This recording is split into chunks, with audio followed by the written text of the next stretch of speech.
Top 5 fits for KJ Jefferson. This is an intriguing portal player in that, his successes and failures might not he's a little bit erratic, but he's really, really talented. He's got a ton of stats. He's got a ton of starting experience.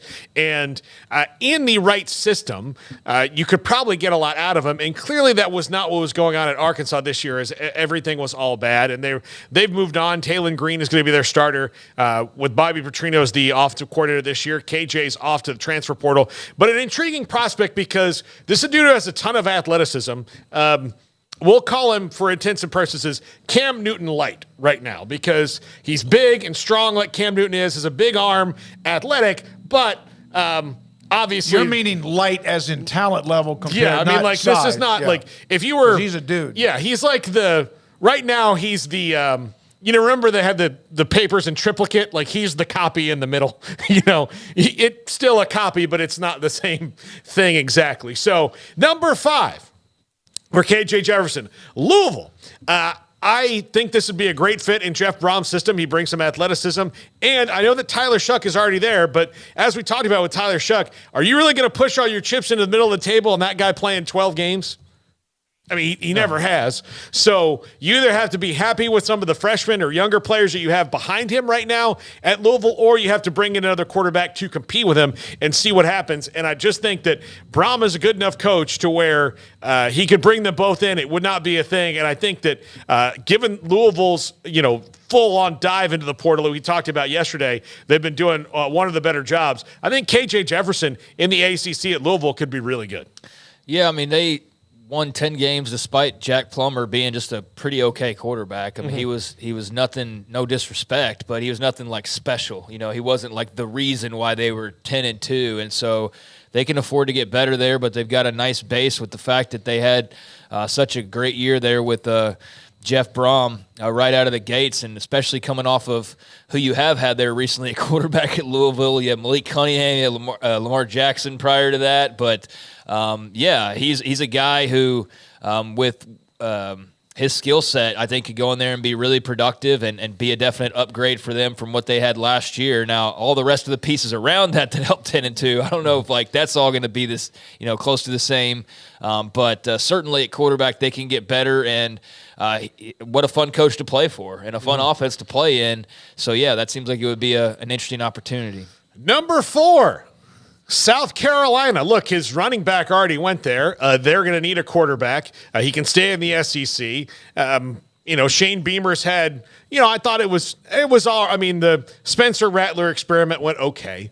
I think the KJ Jefferson experiment could go well. And look, he would go in and start there and stay in the SEC. Rocket Sanders is already there. I do think that Shane Beamer will eventually have the Gamecocks on the rise based on their history, but this has been a team that's the also-ran of also-rans in the SEC. But if he wants to stay in the league, I think this is the best option there.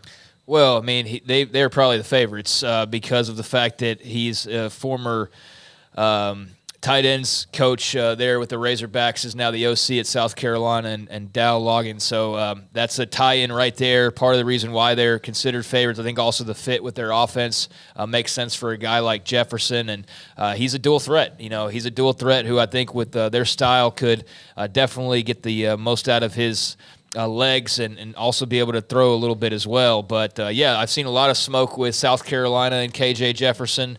And, Spencer Rattler, that was fine, right? That was okay. I just think, like, when you're as hyped up as he was, you've got to, go win the Natty or make the playoff to live up to that. Yeah. And when you had your Netflix show and all that kind of stuff before you've even taken a snap on campus, and just all of the stuff with Oklahoma and kind of how all that went, it's a weird college career for him. I'm glad that he was, able to end it on a relatively, solid note. But I'm very curious of what his NFL prospects are because of the fact the dude's got talent, but I don't know that he's viewed as the top quarterback in this upcoming draft, right? So I'm curious about that just because of all the hype that we've heard for so long about Spencer Rattler. But anyways, KJ Jefferson in South Carolina would make a lot of sense. Yep. Number 3. Miami. Why Miami? They're in on everybody. Garrett compared them to The Bachelor. Right now, they're just handing out roses to whoever's going to take them. I thought you could only do one. Well, at the end, you only have one. But right now, they're handing out roses to get to the one. And, they tried tonight in the fantasy suite, I guess, with Cam Ward this last week, and we'll see. It's amazing that I know these things now because I'm married and I never watched The Bachelor before, but I get these things now. I understand them. You get roses? I know. I get the Bachelor message. references. I understand it. Garrett, the same thing. He's married. He understands The Bachelor. It's not something I wanted in my life, but it's something that happened. Is it must-see TV for you? It's not. It's absolutely not. And it's hosted by Jesse Palmer. But now. He should be The Bachelor one year. He was The Bachelor. That's why he's... Oh, okay. Yeah. That's how much I watch it. He was. Pop culture timeout for Smokey here.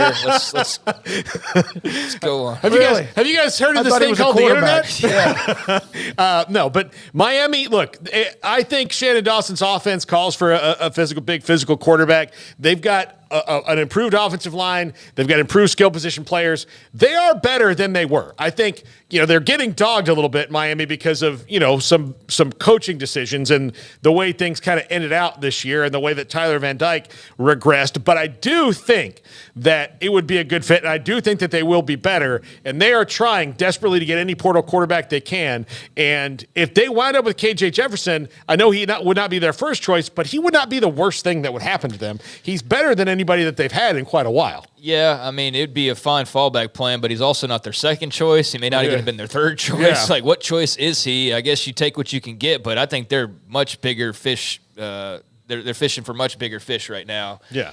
And that's pretty obvious, and it's been very public. So, yeah, I think this would have to come down to them striking out or just something clicking behind the scenes that we're unaware of at the moment that would make them go grab Jefferson, besides obviously missing out on a Cam Ward or a DJU. But, yeah, they seem to have more options on the precipice of committing than might take them down this road of needing to go get a KJ Jefferson. But, yeah, they certainly need a quarterback, so they're going to be mentioned with every quarterback that's out there until they've got their guy. Yep. Number 2, TCU. Look, he knows the offense already because Kendall Briles is there, and they need some competition for Josh Hoover. In fact, he would give Josh Hoover maybe a little bit more time. I know that... I would hope heuld beat out Josh Hoover and play over him. Yeah, you'd probably beat out Josh Hoover. This would be maybe somebody who's more akin to Max Duggan in the, just run and knock people over thing when everything goes bad. And again, he knows Kendall Briles, so that could be a fit there. And they certainly need to upgrade that position at TCU because it did not go the way they wanted it to go this year. I mean, yeah, Chandler Morris in the portal. At least they can just turn the page there and kind of that's what it is now. Not sure what his options will be, but Josh Hoover showed some good things. He also had some bad moments that a young quarterback's going to have. I don't know that he's quite ready for where TCU wants to be right now, right? I think that they do need a stopgap. I think they need a bridge to Josh Hoover to allow him to, still be able to play and things like that, but I just don't know if it's his time right now. And so, yes, with the Kendall Briles background, I think that KJ Jefferson would make a lot of sense. TCU's attacking the portal very, very hard. It's clear that they're all in on trying to get back to where they were a couple years ago as opposed to not even making a bowl game after a national championship appearance. I mean, you lose talent, but that's pretty crazy that you don't even make a bowl game after a natty run. I don't know how often that's even happened. But they're obviously trying to get back to more of 2 years ago, and to do that, they're going to need better play at quarterback, and for the reasons you mentioned, particularly Kendall Briles, that would be a really good selection for them. And number 1, UCF. Why do I say UCF? Well, 1, they need one. 2, their coach is Gus Malzahn. And Gus Malzahn was the offensive coordinator when that I mentioned earlier, was the quarterback at Auburn. That would be Cam Newton. That would be Cam Newton. Okay. So if you are going to be Cam Newton light, why don't you go where the original coach is, and a system that really works out for your skill set?